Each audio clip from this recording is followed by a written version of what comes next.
Buenas noches, hermanos. Qué placer, qué gusto estar aquí entre ustedes. No sé cuánto hace que no venía a Concepción.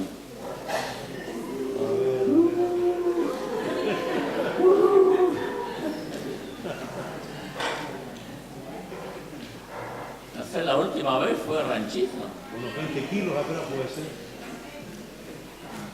Hace mucho. Unos 10 kilos atrás más o menos. Estuve en otros lugares, estuve en Rancagua, en Santiago, estuve unas cuantas veces, pero Concepción a años había venido muy seguido.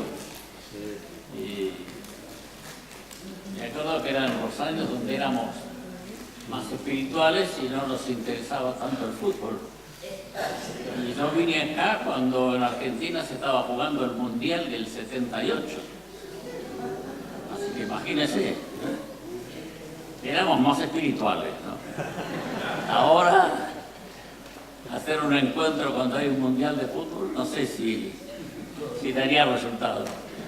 No quiero tomar poco tiempo, ya es bastante avanzada la hora, pero quiero contar más bien algunos chispazos de lo que pasó en aquellos momentos, ¿no? Cuando uno lee algunos libros sobre avivamientos, o algún movimiento del espíritu, generalmente se encuentra de que la iglesia estaba orando, o que se reunían y pasaban mucho tiempo orando, y el Señor derramó de su espíritu. Pero esto no fue así. Lo que pasó en la década del 60, no había un movimiento de oración. No nos encontramos para orar, para pedir que Dios derramara de su espíritu. Fue algo soberano. Dios, ¡pum!, derramó de su espíritu. Es como si fuera un día soleado y empieza a llover, algo así. O sea, algo que uno no esperaba, aunque quería, por cierto, todo cristiano siempre quiere más del Señor, pero Dios derramó de su espíritu y muchos comenzamos a recibir el Espíritu Santo y esto comenzó a correr, como dice el libro que escribió Orwell, de aquellos tiempos, como fuego en pasto seco, y así empezó a pasar en todas partes. Y mucha gente comenzaba a recibir el bautismo del Espíritu Santo, y muchas veces fuera de la reunión también, en su propia casa, durmiendo se despertaba hablando en lenguas. Personas que ponían a hablar y de golpe nunca habían hablado en lenguas y empezaron a hablar en lenguas. Algunos en el baño, o sea, en los lugares más insólitos. Algunos no podían volver a su casa y tomar el bus, porque cuando iba a tomar el bus hablaba en lenguas. Así que imagínese el chofer del micro allí, esa persona ahí queriendo pagar. En aquel tiempo se le pagaba directamente al chofer y no podía dejar de hablar en lengua, ¿no? O sea, hubo cosas así que uno no las podía explicar. Una hermana era secretaria de una denominación y ella estaba en contra de todo esto que estaba pasando. Y se puso a orar y de golpe empezó a hablar en lengua mientras estaba orando. Así que ella fue a las autoridades de su denominación y le contó eso, y no le creyeron, y la echaron de la denominación por pentecostal. No le creyeron, y ella afirmaba que nunca había tenido contacto con nadie, ni había leído nada, ni había escuchado, solo tenía los rumores, las cosas que se decían de todo este mover espiritual, pero no le creyeron. Ahora, cosas así sucedían y para nosotros fue todo muy inexplicable. O sea, fue un suceso, no fue un programa. No dijimos, vamos a orar hasta que el Señor derrame de ese espíritu. No. Ahora, tiempo después, nos dimos cuenta de algo. Que todos los primeros que habían recibido, por lo menos con las personas que hablamos, antes de ese derramamiento del Espíritu de fines del año 60, de la década del 60, todos teníamos hambre y sed de Dios. Eso es cierto. Y yo recuerdo experiencias, pero a solas. Yo recuerdo experiencias que tuve a solas. Yo no vengo de una formación pentecostal. Yo vengo de la formación de los hermanos libres, que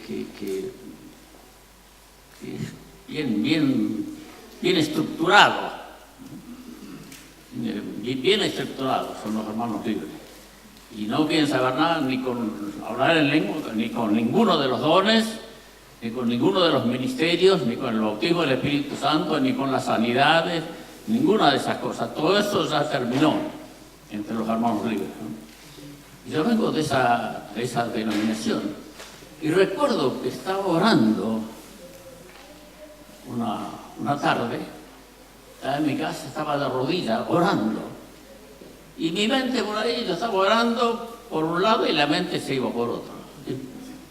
Me daba cuenta, volvía otra vez a encauzar la oración. Y encauzaba la oración, ahí estaba orando concentrado y por ahí la mente se me iba. Yo estaba con la boca hablando una cosa y con la mente... yo sé que a ninguno de ustedes le pasa eso, pero a mí me... ¿A ustedes les pasa también? Entonces, cuando noté que me pasó 2 o 3 veces, paré la oración y dije: te reprendo, Satanás, vete de aquí, de este lugar, porque yo quiero orar al Señor. Y oré con una libertad y levanté mis brazos, cosa que nunca había hecho. Y fui a sola. Yo mismo me asusté, porque tuve una libertad para orar, una libertad para ministrar al Señor. Y eso pasó estando sola. Ahora no se lo contaba a nadie, porque si se lo contaba a alguien, le iban a tratar de pentecostal, de fanático, de cualquier cosa así que...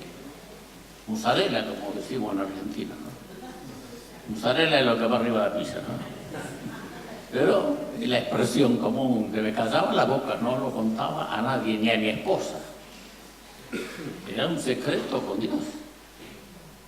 Un día estaba leyendo un librito que se llama El secreto de la oración. Y cada capítulo es un secreto de la oración.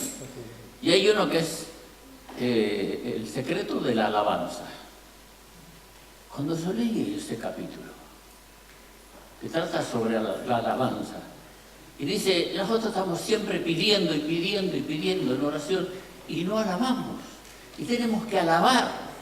Buena parte de nuestra oración tiene que ser alabanza, gratitud al Señor por lo que Él es, por lo que ha hecho, honrar, reconocer sus virtudes, reconocer que Él es el Dios, el dueño de todo, el Creador. Y todo el capítulo es así. Cuando yo termino de leer ese capítulo, yo dije: pero yo siempre pido, ni agradezco siquiera. Siempre estoy pidiendo, pidiendo, pidiendo y pidiendo. Me dio vergüenza. Yo ya predicaba, casi desde que me convertí, enseguida comencé a predicar.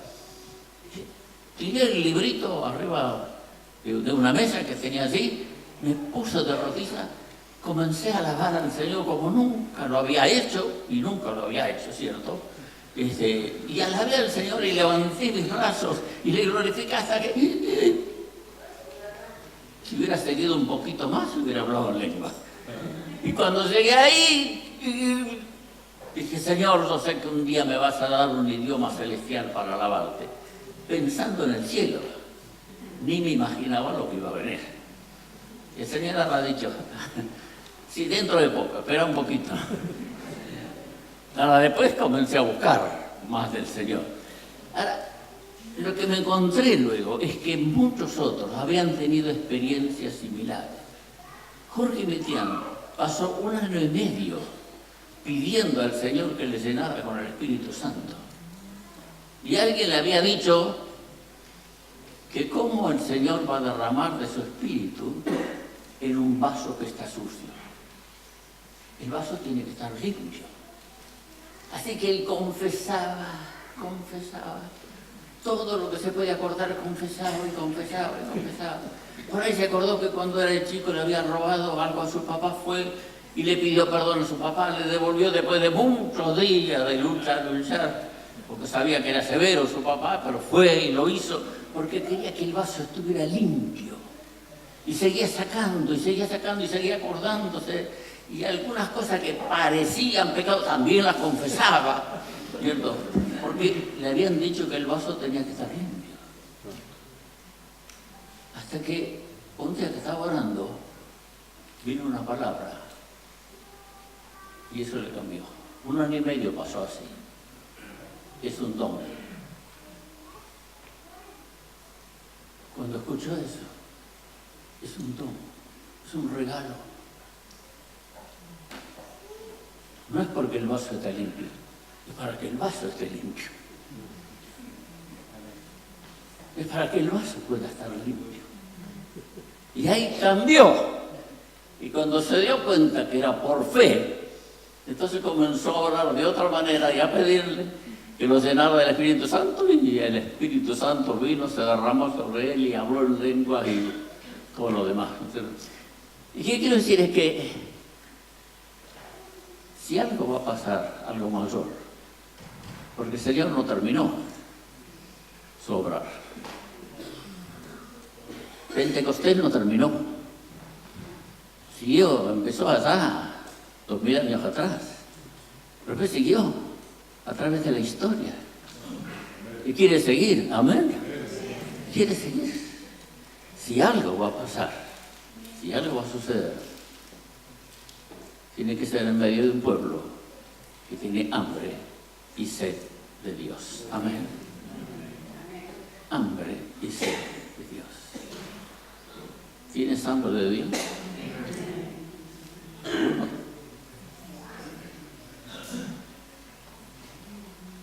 ¿Cómo podrías demostrarle a Dios que tienes hambre de Él?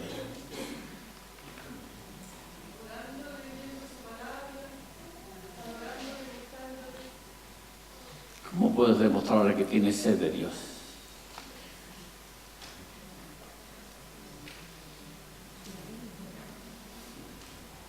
O sea, Dios se tiene que dar cuenta de que tenemos hambre de Él, sed de Él. No hay otra forma que Dios se dé cuenta. No que los demás lo digan, sino Dios. Tiene que darse cuenta de que este tiene hambre, este tiene sed de oír mi palabra, a este le voy a hablar.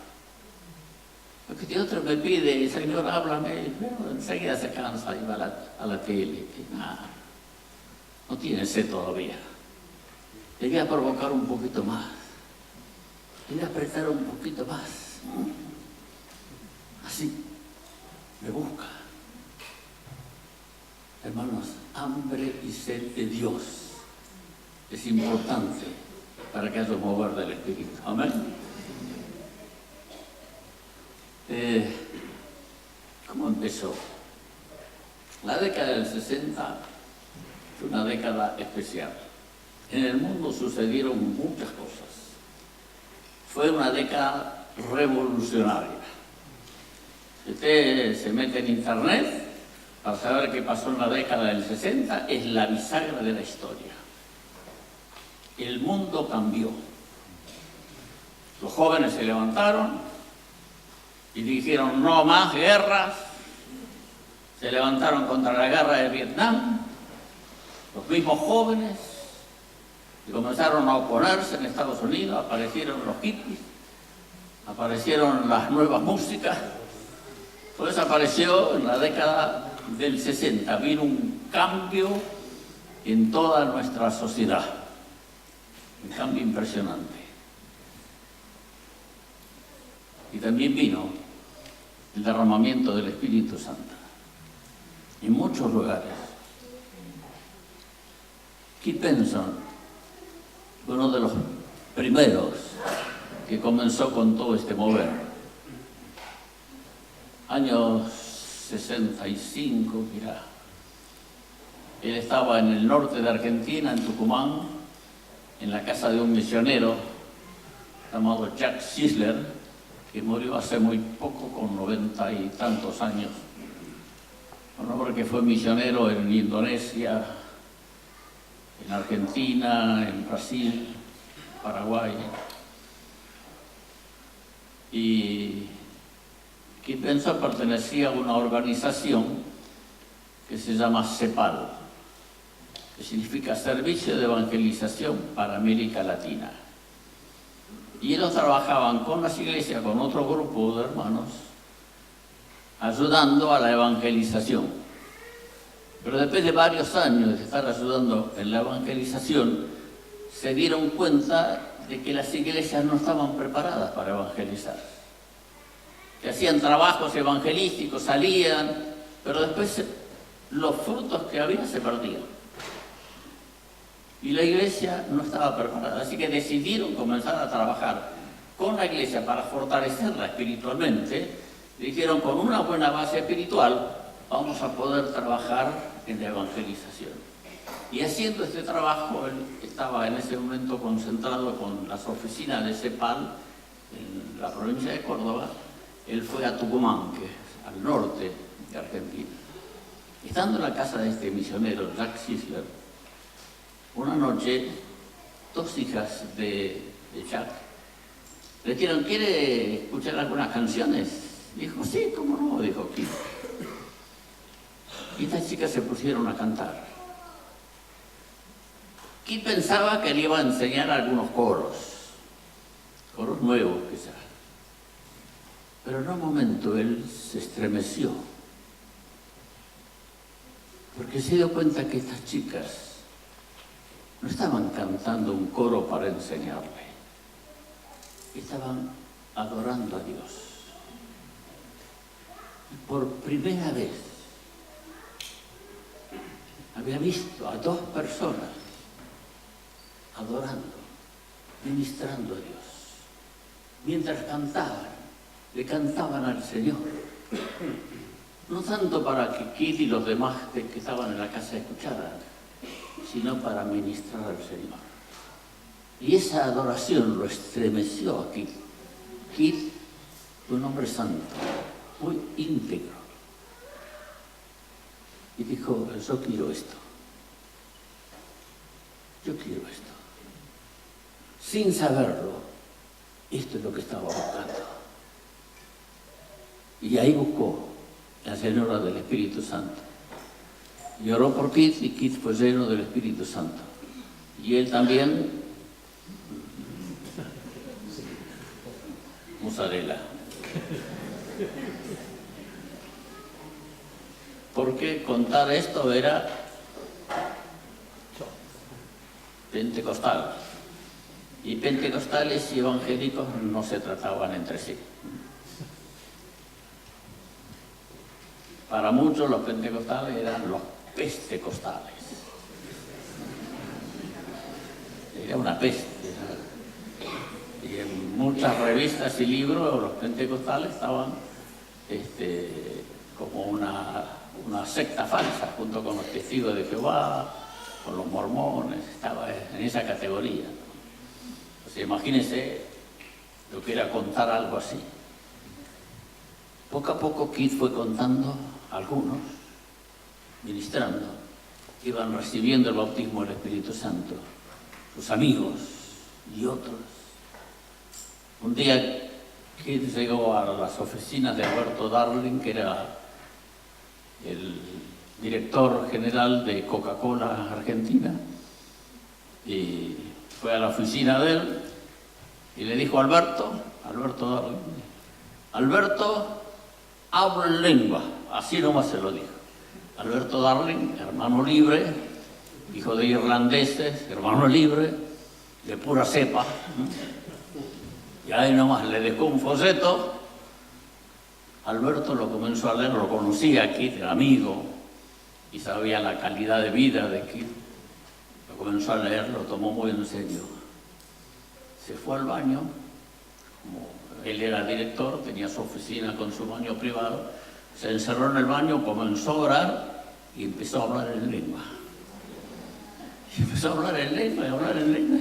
Pero él sentía que sonaba el teléfono interno, que lo llamaban y él no podía contestar. Y quería parar y no podía parar y seguía y seguía. Y entró la secretaria a ver qué pasaba, que no contestaba. Y él seguía hablando en lengua y no podía contestarle a ella. Y él cuenta eso como una experiencia dramática, ¿no es cierto? Pero que le cambió la vida. Entonces Alberto, Kit y otros más decidieron año 67, principio del año 67, invitarlo a Schindler para tener una serie de 3 días de reuniones con él. Jack Schindler no era un predicador. Hablaba, pero o sea, era difícil seguir la línea del tema, pero había una unción en este hombre. Él hablaba y todos terminaban en el piso, orando, buscando, clamando a Dios. Después de esos 3 días, varios dijeron, ¿y por qué no seguimos? Así que de ahí se empezó que todos los lunes se hacía una reunión en la casa de Alberto Darling. Alberto Darling vivía en un barrio de Buenos Aires de irlandeses o casas del estilo irlandés, cuando habían venido por el ferrocarril y por otras empresas. Así que en ese barrio top, clase alta, en ese barrio, en esa casa, comenzaron a hacerse las reuniones. Y el que iba quedaba impactado. ¿Cómo era la reunión? En una rueda, sillas, sillones. Llegaba, cada uno llegaba, saludaba, se sentaba, se ponía a orar. Nadie dirigía. Por ahí alguno comenzaba a orar, otro cantaba algo, otro empezaba a llorar. Y así, alguien se levantaba sus manos y comenzaba a adorar al Señor. En menos de un año la casa se llenó de gente. Ya no era la sala, era la otra sala, era la cocina, era la escalera que iba a los dormitorios, el jardín de invierno, y todo se fue llenando de gente. Y de ahí hubo que pasar a otro lugar, año 67. Y fue la época donde el Espíritu Santo comenzó a derramarse por todas partes, y de ahí después comenzamos a juntarnos los pastores en encuentros aparte, otro día, y ahí comenzamos a hablar de todo esto y estábamos tan contentos porque entendíamos que esto es lo que nos faltaba: el bautismo del Espíritu Santo y la adoración, porque nadie sabía adorar. Nunca habíamos visto gente adorando, ministrando, cantar en el Espíritu. Nunca. Ni sabíamos cómo era. Pero en algún momento, en alguna reunión, alguien comenzaba a cantar en el Espíritu, y otro le seguía, y otro, y otro. Y así, sí, sin que nadie dirija ni diga nada, y todos cantando en el Espíritu. Y después ya fuimos a un salón más grande en el centro de Buenos Aires, después pasamos a otro salón más grande, así ya en el año 68 ya era. Y nosotros al principio pensamos que con eso ya estaba, era lo que el Señor quería hacer, y con eso iba a cambiar toda la historia de todas las denominaciones, porque era lo que faltaba. Ni imaginábamos que el Señor iba a derramar luz sobre la palabra. Ni imaginábamos que el Señor lo que quería no era solamente derramar el Espíritu Santo y llevarnos a adorar en lenguas, a cantar en el Espíritu, que aprendamos a adorar, a ministrar delante de Él, sino que Él quería enseñarnos la verdad. Que la Iglesia se había desviado tanto en sus enseñanzas que ya no era lo que estaba en la palabra, no era lo que el Señor quería.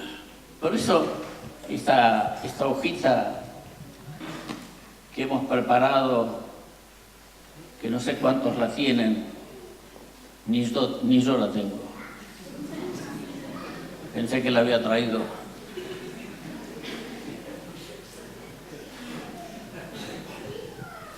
Donde anotamos qué es lo que trajo. Cuando cumplimos 50 años desde aquel derramamiento del Espíritu, dijimos, ¿qué es lo que trajo este mover espiritual?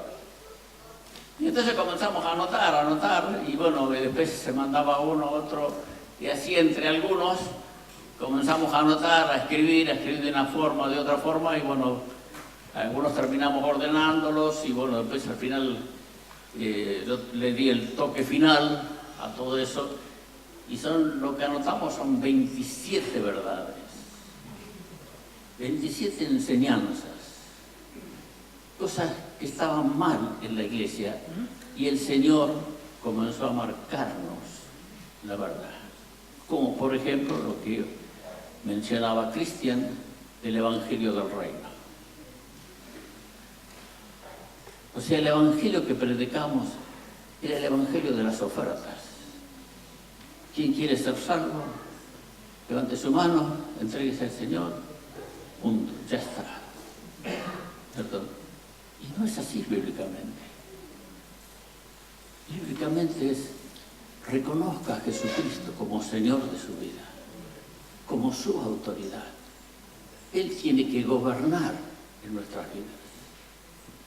Y fue interesante cómo surgió esto, porque tenía que ministrar en la congregación donde él estaba. Le habían pedido que fuera pastor de un pequeño grupo y se estaba preparando, toda la familia había salido, él era soltero y estaba solo en su casa, y iba a predicar sobre Filipenses capítulo 2. Y leyendo ahí Filipenses capítulo 2, presenta a Jesucristo como Señor. Y él se quedó asombrado. Se quedó asombrado porque siempre presentábamos a Jesucristo como Salvador, no como Señor. Parecía que si alguien le reconocía como Señor, es alguien que se iba a consagrar a la obra. Pero no que era para todo. Se quedó ahí turbado por eso. Entonces se fue a los evangelios a ver cómo predicaba Jesús. Cuando comenzó a leer los evangelios, cómo predicaba Jesús, se dio cuenta que Jesús predicaba con toda autoridad. ¿Qué le dijo al joven rico? Vende lo que tienes, toma tu cruz. ¿Qué le dijo a Pedro? Sígueme. ¿Qué le dijo a Mateo? ¿Qué le dijo a Jacobo y a Juan? Habló con toda autoridad. Cuando llegamos a Lucas 14, nos encontramos ahí que Jesús a las multitudes les dice, el que no aborrece a su padre, a su madre, a su mujer, sus hijos, y no toma su cruz, no puede ser mi discípulo. O sea, Jesús fue muy fuerte al decir todo eso. El que no renuncia a todo lo que posee, no puede ser mi discípulo. Y esto Jesús se lo dijo a la multitud. No se lo dijo a algunos para ser más consagrados. A todos les dijo esto. Y este fue el evangelio que Jesús predicó. Leemos que Jesús predicó continuamente del reino. Pero en nuestra mente, cuando leíamos del reino, decíamos que el reino era el milenio. Entonces, el sermón del monte lo desechamos porque era para el milenio, no es para hoy. No es que si te hieren la mejilla, tenés que ponerle la otra. No, eso es para el milenio. Ahora no, ahora dale una.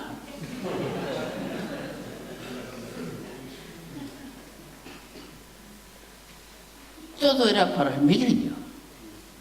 Todo lo que era el reino. Imagínense lo equivocado que estábamos. Cuando comenzamos a ver eso, nos quedamos asombrados. Asombrados. ¿Y por qué quedamos asombrados? Porque dijimos, el Señor está yendo más allá del bautismo del Espíritu Santo, del hablar en lengua y de algunos dones y de la adoración. El Señor está poniendo orden. Nos está volviendo al fundamento. Cuando leemos del bautismo, no, pero el bautismo está bien. ¿Qué está bien? ¿Qué decíamos nosotros los que se van a bautizar? No, tenés que hacerlo porque es un mandamiento. ¿Sí? Jesús lo hizo, nosotros hacemos lo mismo. Es un testimonio público. ¿Dónde dice que es un testimonio público? El eunuco, el etíope, ¿ante cuánto se bautizó? Y nosotros decíamos, un testimonio público se tiene que hacer ante toda la congregación. No dice eso la Biblia. Y comenzamos a darnos cuenta que muchas cosas no las decía la Biblia. ¿Y qué dice la Biblia? Bautízate y lava tus pecados invocando su nombre. El que creyere y fuere bautizado será salvo. Entonces nos asombramos, porque tantas veces habíamos leído esos pasajes y no los habíamos visto. ¿Por qué? ¿Por qué no los habíamos visto? Las tradiciones. Las tradiciones son una anteojera que nos hace leer la Biblia según las tradiciones. Necesitamos, para entender las Escrituras, al Espíritu Santo. Amén. El Espíritu Santo es quien revela, quien abre la mente, quien abre el corazón. Y eso fue un poco lo que pasó, y así comenzaron a venir todas las otras verdades. Mire, íbamos a cada reunión diciendo, ¿qué otra cosa nos dirá el Señor? Y había una expectativa, unas ganas de ir a la reunión. Nadie llegaba tarde, porque no queríamos perdernos nada, porque el Señor estaba hablando. Fue el tiempo de visitación del Señor a su pueblo. Hermanos, la verdad está. La verdad fue revelada. Está en medio nuestro. ¿Qué tenemos que hacer? Vivir en el Espíritu. Vivir en el Espíritu. Entonces, y eso es nuestra parte. Abrir el corazón, vivir en luz, vivir en transparencia, darle lugar al Espíritu Santo para que nos siga llevando adelante, que nos conduzca, y que esas verdades las vivamos. Porque si las sabemos, pero no las vivimos, ñácate. Es peor que no saber. Si ya sabemos y no las vivimos, vamos a pasar vergüenza, ¿no? Ahora pregunto yo, mañana van a preguntar a ustedes, así que aprovecha a preguntar hoy. Bueno, solamente algunos chispazos de las cosas que Dios hizo. Mañana seguimos un rato más. ¿Tienes todavía? ¿Hay algo más que quieres compartir? Seguimos hasta las 11:30.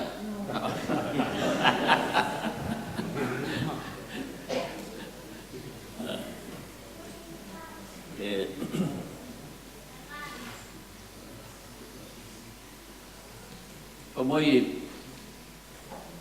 muy precioso ver los cambios en los matrimonios, en la familia. Muy precioso.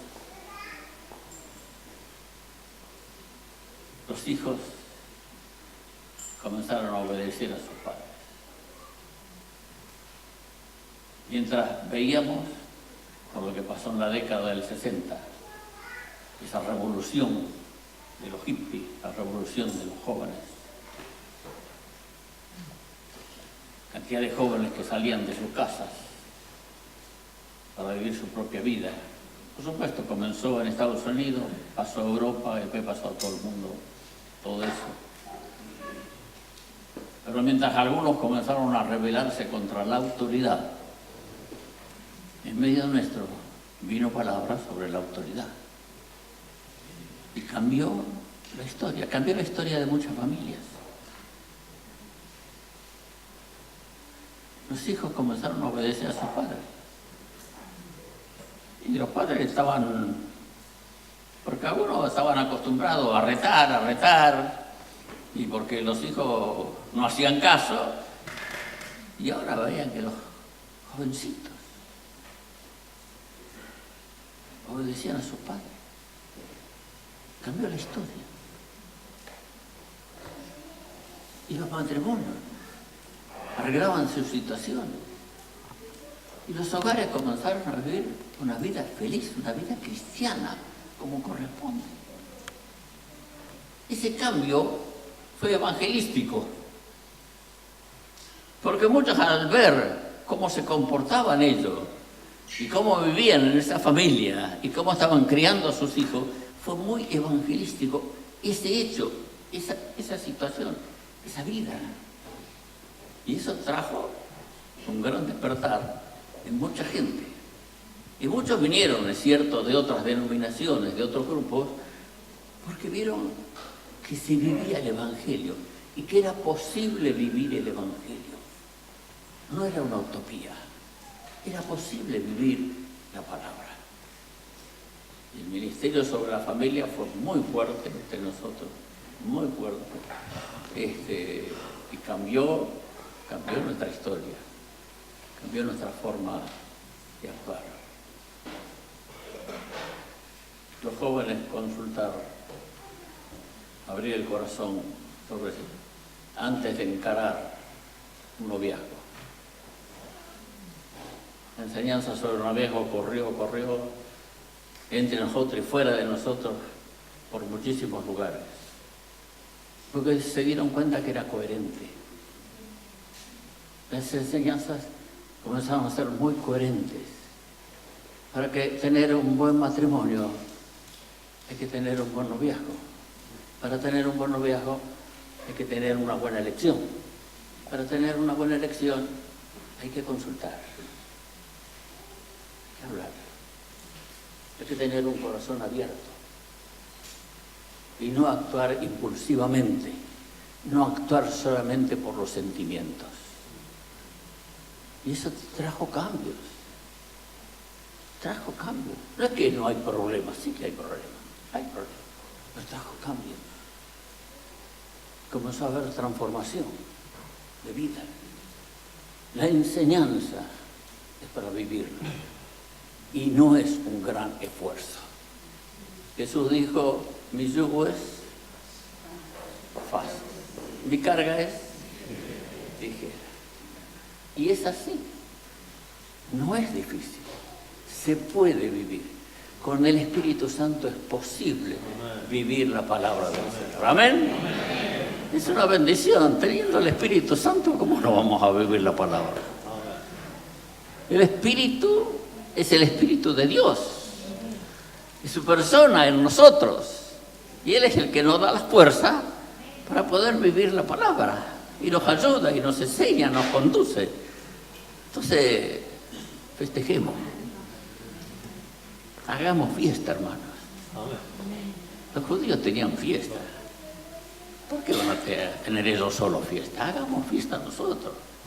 Ellos no tenían al Espíritu Santo. Nosotros tenemos al Espíritu Santo. ¿Amén? Dios quiere tanto a la familia. Ama tanto a la familia. Que fíjese el regalo que hace Dios de boda. ¿Cuál es el regalo de Dios para la boda? Ahora, nadie lo recibe, pero Dios se lo da. Dice así la palabra. Cuando alguien tomare mujer por un año no hará trabajo alguno, sino alegrar a su esposa.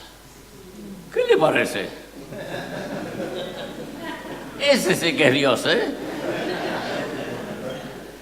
Yo lo elijo como mi delegado obrero, ¿eh? Para... El mejor sindicalista que hay es él. En los sindicatos consiguen algunas cosas. Por un año. Y se cumplió eso, ¿eh? Porque cuando fueron a una guerra, dijo, si alguno tomó mujer, en el último tiempo vuélvase, no sea cosa que muera en la guerra, ¿eh? Vaya a alegrar a su esposa. Y lo hacía volver atrás. Se cumplió. Quizás es difícil hoy, ¿no es cierto? Quizás es difícil. Pero, ¿sabe para qué está ese mandamiento? Para que conozcamos el corazón de Dios. Para que conozcamos el corazón de Dios. Cómo Dios quiere el bien de la familia. Ese es mi Dios. Amén. Qué Dios que tenemos, ¿eh? Decirle a tu hermano, qué Dios que tenemos, ¿eh? Qué Dios que tenemos. Aleluya.